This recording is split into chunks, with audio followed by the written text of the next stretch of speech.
दोस्तों स्वागत है आप सभी का एक और नए वीडियो में। इस वीडियो में हम बात करेंगे जब हम किसी प्लॉट की रजिस्ट्री कराते हैं या लैंड की रजिस्ट्री कराते हैं तो हमें ऐसी कौन सी ज़रूरी बातें हैं जो ध्यान में रखनी चाहिए जिससे आपके साथ कोई भी किसी तरह का फ्रॉड या धोखाधड़ी ना हो सके।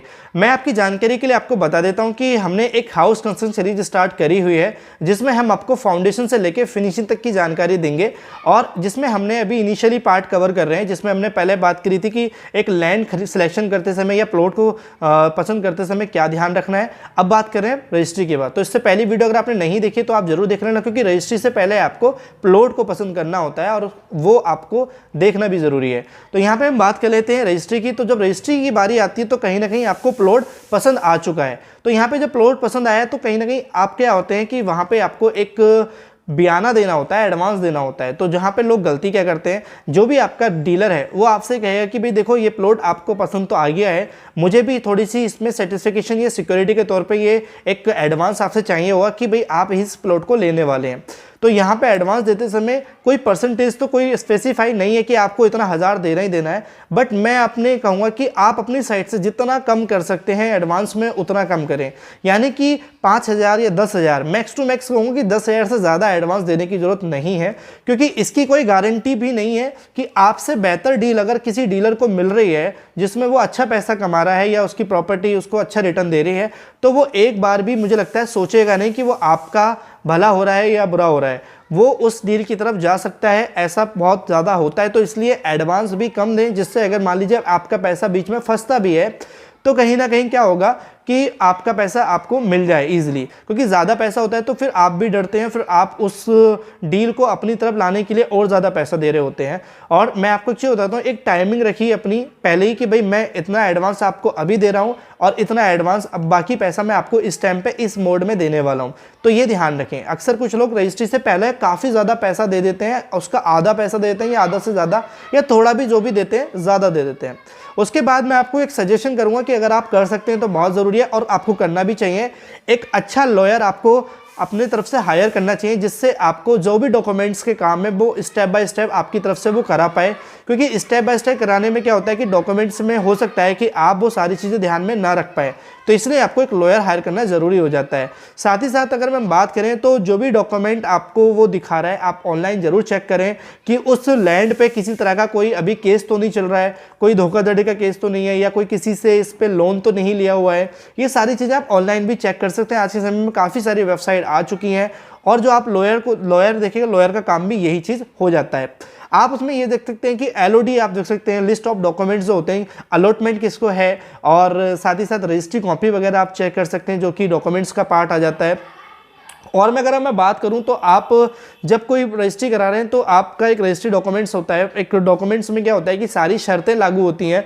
उसमें यह भी होता है कि जिससे आप खरीद रहे हैं, जो बेचने वाला है, उसने अपनी सारी चीज़ें अपनी सारी रजामंदी से इस दूसरे इंसान के नाम में वो ज़मीन कर दी है। वो ज़मीन मैंने कब ली थी, मेरे किस नाम में थी, सारी चीज़ें आपको एक बार पढ़ लेनी ज़रूरी है। हो सके तो आप एक ड्राफ्ट कॉपी मंगा सकते हैं। जब आपने कोई लॉयर हायर किया है तो लॉयर जब आपका कोई रजिस्ट्री डेट फाइनल होती है कि भाई इस डेट को आप रजिस्ट्री आपकी ज़मीन की होगी, तो जो डॉक्यूमेंट आप वहाँ भरने वाले तो उसकी एक ड्राफ्ट कॉपी मंगा लें, जिससे आप उसको बहुत आसानी तरीके से घर पे बैठ के पढ़ सकते हैं कि क्या क्या शर्तें लिखी होती हैं, क्या क्या डायमेंशन लिखी होती है, और जो आपको ऑन साइट फिजिकली चेक कराया गया था क्या वो सेम मेजरमेंट आपके उस पर लिखी है नहीं है लिखी। क्योंकि जब आपका ज़मीन के कागजात होते हैं उसमें पीछे लिखा हुआ होता है सारा, एक शेप भी बनी होती है रफ की कि इतनी चौड़ाई में इतनी लंबाई में है, ठीक है, और वो मीटर में लिखा होता है ज़्यादातर, तो इसलिए आप मीटर में और फिट में कन्वर्ट करके आप ज़रूर देखें कहीं कम ज़्यादा तो नहीं हो रहा है। तो LOD आप चेक कर लेंगे। और साथ ही मैं आपको बता देता हूँ, जब आप कोई गवाह तय करते हैं तो देखो ऐसा नहीं है कि आप रैंडमली बोल दें कि भाई आप अपनी साइड से गवाह कर लो। आप अपनी साइड से भी गवाह करिए और वो भी अपनी साइड से गवाह लेकर आएगा। गवाह जो है कभी भी ब्लड रिलेशन नहीं होना चाहिए, यानी कि आपका कोई सगा भाई सगी बहन नहीं होना चाहिए। आपको कोई रिलेटिव चल जाएगा जो आपके लिए उस टाइम पे होंगे, उनके साइन लगते हैं और आपका थंब भी लगता है, तो ये चीज़ें भी ज़रूरी हो जाती है, तो इसको आप ध्यान में रखें। साथ ही रजिस्ट्री से पहले या रजिस्ट्री के दौरान आप जो भी पैसा आप सामने वाले को दे रहे हैं तो कभी भी कैश ना दें। कैश जितना हो सके कम से कम दे। बयाना भी दे रहे हैं तो आपको कैश नहीं देना चाहिए मेरे हिसाब से। तो आप डीडी करें या फिर ऑनलाइन पेमेंट करें। जब आप ये करते हैं तो आपके पास एक प्रूफ हो जाता है कि आपने किस अकाउंट में अपना पैसा डाला है, वो अकाउंट आप कभी भी चेक कर सकते हैं। अगर आप कैश देते हैं तो कोई भी अपनी बातों से पलट सकता है, हो सकता है अपने एडवांस दिया और वो आप उसको 5,000 10,000 कैश देते हैं तो वो पीछे हट सकता है कि मेरे को कोई पैसा नहीं दिया है। इसलिए ऑनलाइन की तरफ जाएं। जब आपकी रजिस्ट्री सारी हो जाती है तो आप एक प्रॉपर डॉक्यूमेंट्री फाइल मेंटेन रखें ताकि आपके पास आपकी ज़मीन के सारे कागजात होने चाहिए। तो यहाँ पे मैंने आपको एक प्रोसीजर बताया कि नॉर्मली आपकी जानकारी के लिए ये पता होना चाहिए कि भाई रजिस्ट्री करते समय हमें क्या बातें ध्यान रखनी है और क्या क्या तरीका होता है, क्योंकि ये सारी चीज़ें आप जब करते हैं तो एक वो होती है हमारी जो रजिस्ट्री कोर्ट होता है, कोर्ट में आप जाते हैं, वहाँ पर आपके एक रजिस्ट्री ऑफिस होता है, वो सारे गवर्नमेंट कागजात होते हैं, वहाँ पर जल्दी जल्दी में आपसे काफ़ी भीड़ हो रखी होती है तो वहाँ पर आपसे साइन करवाया जाता है, आपके वकील साइन करवाएगा।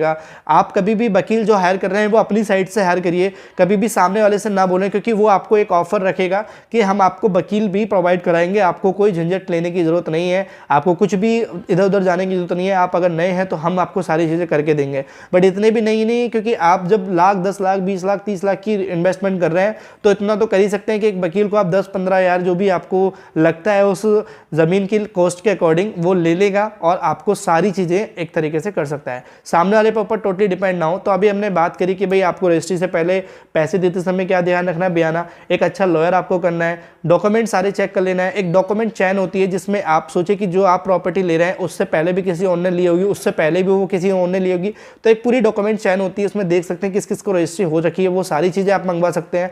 और अपने डॉक्यूमेंट्स को ध्यान रखें, ओरिजिनल डॉक्यूमेंट्स जब आपकी फाइल बन जाती है तो वो आप अपने पास रखें, फोटोकॉपी आप जमा करें, ये भी ध्यान रखें, और एक प्रॉपर फाइल आप बना लीजिए ताकि कोई किसी तरह की गलती ना हो और डॉक्यूमेंट्स आपके ना खो। तो मुझे उम्मीद है कि इस वीडियो से आपने ये जान लिया होगा कि डॉक्यूमेंट रजिस्ट्री करते समय में क्या क्या चीज़ें की जरूरत पड़ती है और कैसे क्या क्या करा जाता है। तो आपकी नॉलेज की इतना ज़रूरी है, बाकी चीज़ें तो आपको जो प्रैक्टिकली करते हैं तो वो और ज़्यादा अच्छे समझ में आएंगे। तो ये वीडियो अच्छी लगी तो इस वीडियो को लाइक करना, चैनल को सब्सक्राइब करना, बेल आइकन को ऑन कर लेना, क्योंकि आगे हम इस वीडियो में और भी डालने वाले हैं कि लोन हम कैसे लेना चाहिए, लोन लेते समय में क्या क्या ध्यान रखनी होती है, क्या क्या चीज़ें चेक करानी होती हैं, वो सब कुछ। तो वीडियो लाइक करना, चैनल को सब्सक्राइब करना। Thank you for watching video, मिलते हैं अपनी नेक्स्ट वीडियो में।